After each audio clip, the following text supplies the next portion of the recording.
بسم اللہ الرحمن الرحیم۔ شروع اللہ کا نام لے کر جو بڑا مہربان نہایت رحم والا ہے۔ انس بن مالک نے فرمایا کہ ہم عصر کی نماز پڑھتے نبی کریم صلی اللہ علیہ وسلم کے ساتھ، اس کے بعد کوئی شخص قباء جاتا اور جب وہاں پہنچ جاتا تو سورج ابھی بلند ہوتا تھا۔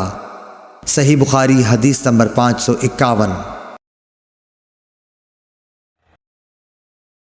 حضرت عبداللہ بن عمر رضی اللہ تعالی عنہ سے روایت ہے کہ رسول اللہ صلی اللہ علیہ وسلم نے فرمایا، جس کی نماز عصر چھوٹ گئی گویا اس کا گھر اور مال سب لٹ گیا۔ امام بخاری نے فرمایا کہ سورہ محمد میں جو یتیرکم کا لفظ آیا ہے وہ وطر سے نکالا گیا ہے۔ وطر کہتے ہیں کسی شخص کا کوئی آدمی مار ڈالنا یا اس کا مال چھین لینا۔ صحیح بخاری حدیث نمبر 552۔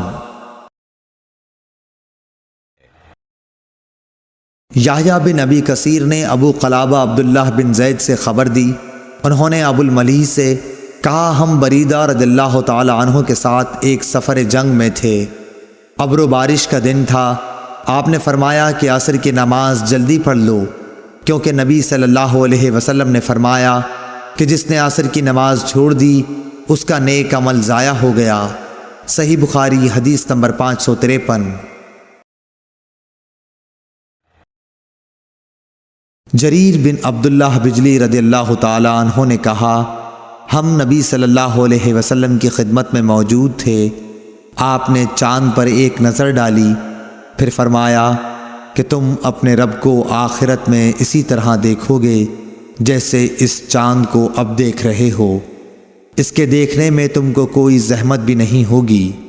پس اگر تم ایسا کر سکتے ہو کہ سورج طلوع ہونے سے پہلے والی نماز فجر اور سورج غروب ہونے سے پہلے والی نماز عصر سے تمہیں کوئی چیز روک نہ سکے تو ایسا ضرور کرو۔ پھر آپ نے یہ آیت تلاوت فرمائی، پس اپنے مالک کی حمد و تسبیح کر سورج طلوع ہونے اور غروب ہونے سے پہلے۔ پس اپنے مالک کی حمد و تسبیح کر سورج طلوع ہونے اور غروب ہونے سے پہلے۔ اسماعیل راوی حدیث نے کہا کہ عصر اور فجر کی نمازیں تم سے چھوٹنے نہ پائیں، ان کا ہمیشہ خاص طور پر دھیان رکھو۔ صحیح بخاری حدیث نمبر 554۔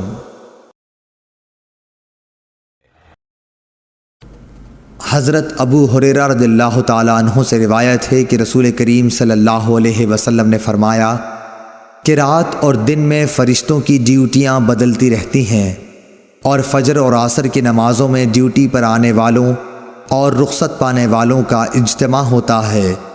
پھر تمہارے پاس رہنے والے فرشتے جب اوپر چڑھتے ہیں تو اللہ تعالیٰ پوچھتا ہے، حالانکہ وہ ان سے بہت زیادہ اپنے بندوں کے متعلق جانتا ہے، کہ میرے بندوں کو تم نے کس حال میں چھوڑا؟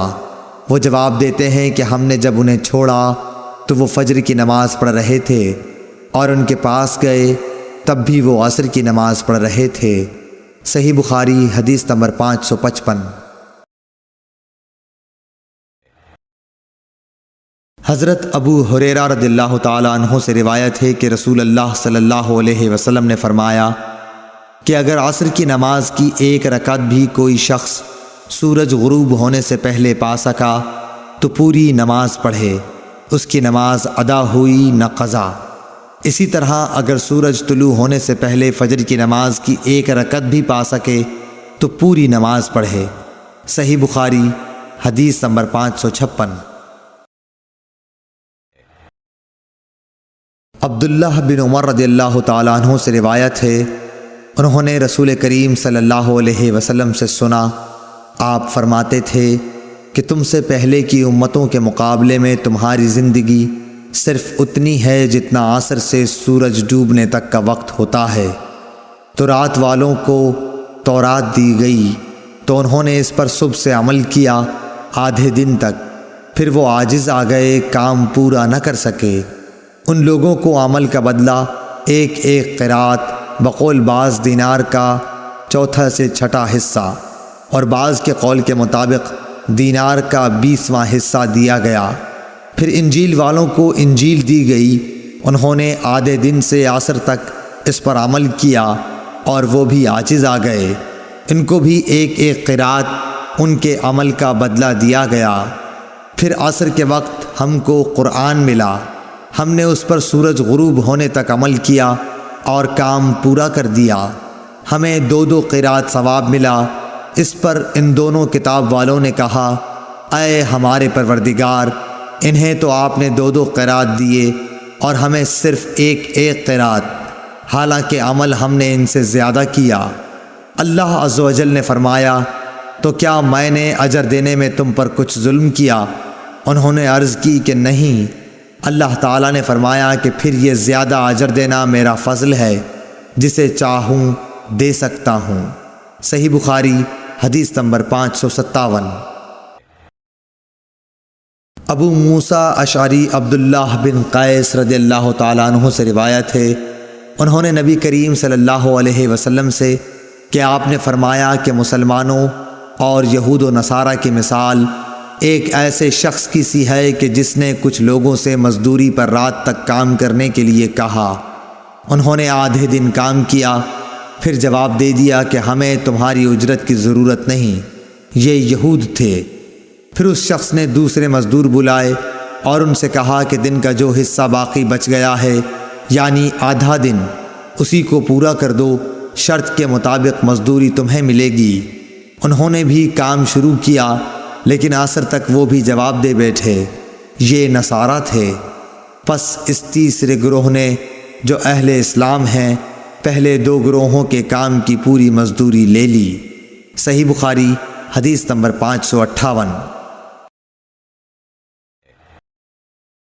رافع بن خدیج سے روایت ہے، آپ نے فرمایا کہ ہم مغرب کی نماز نبی کریم صلی اللہ علیہ وسلم کے ساتھ پڑھ کر جب واپس ہوتے اور تیر اندازی کرتے تو اتنا اجالا باقی رہتا تھا کہ ایک شخص اپنے تیر گرنے کی جگہ کو دیکھتا تھا۔ صحیح بخاری حدیث نمبر 559۔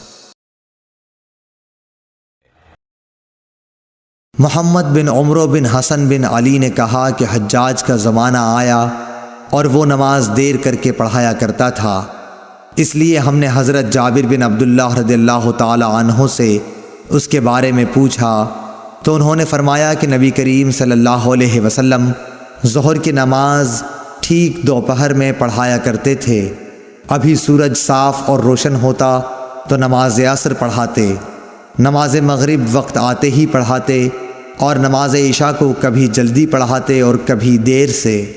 جب دیکھتے کہ لوگ جمع ہو گئے ہیں تو جلدی پڑھا دیتے، اور اگر لوگ جلدی جمع نہ ہوتے تو نماز میں دیر کرتے اور لوگوں کا انتظار کرتے۔